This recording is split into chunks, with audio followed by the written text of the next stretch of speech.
आपने नोटिस किया होगा इंडिया में पेट्रोल के दाम 100 रुपए से ऊपर जाके वापस नीचे आने का नाम ही नहीं ले रहे। लेकिन जब इंटरनेशनल मार्केट में क्रूड ऑयल सस्ता होता है तब भी इंडिया में पेट्रोल महंगा ही रहता है। तो सवाल उठता है, इंडिया में पेट्रोल इतना महंगा क्यों है? चलिए समझते हैं सिंपल लैंग्वेज में। Fuel prices in India have shot through the roof, burning a hole in the common man's pocket. Diesel prices are at the highest ever in India. Even though global prices are at $50 per barrel, there seems to be no ease on our pockets here in India. सबसे पहले समझना होगा कि petrol का असली दाम होता क्या है।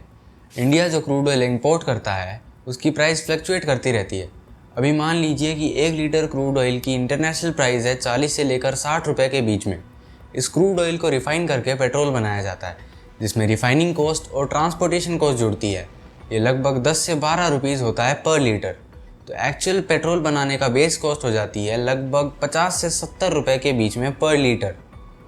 लेकिन यहाँ आता है असली ट्विस्ट, टैक्सेस। सेंट्रल गवर्नमेंट लगाती है एक्साइज ड्यूटी, स्टेट गवर्नमेंट लगाती है वैट, और कुछ जगहों पे तो अलग से सेस भी लगता है। एग्जाम्पल के लिए दिल्ली में अगर पेट्रोल का बेस प्राइस है 55 रुपये तो सेंट्रल एक्साइज ड्यूटी लगेगी लगभग 20 रुपये, स्टेट वैट लगेगा लगभग 15 रुपये और डीलर का कमीशन होगा 3 से 4 रुपये के बीच। तो डायरेक्ट रेट पहुंच जाती है 94 रुपीज़ पर लीटर के करीब। तो आप देख सकते हो कि लगभग 40% से ज़्यादा पैसा सिर्फ टैक्सेस में जा रहा है। अब आप ये सोच रहे होंगे कि गवर्नमेंट इतना टैक्स लेती क्यों है पेट्रोल पे? सिंपल आंसर है रेवेन्यू जनरेशन। इंडिया में पेट्रोल और डीजल पे टैक्स लेना एक इजी और गारंटीड इनकम सोर्स है।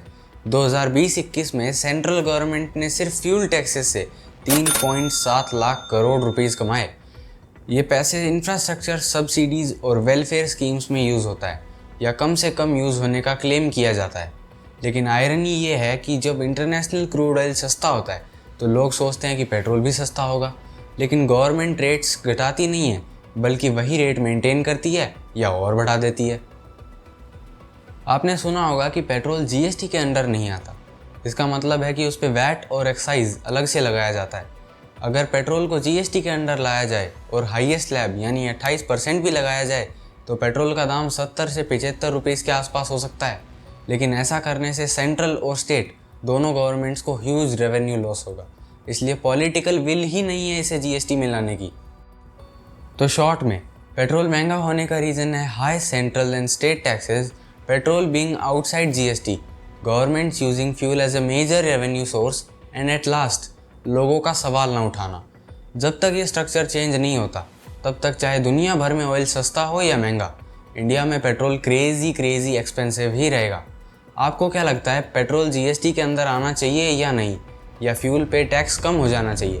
कमेंट करके ज़रूर बताना।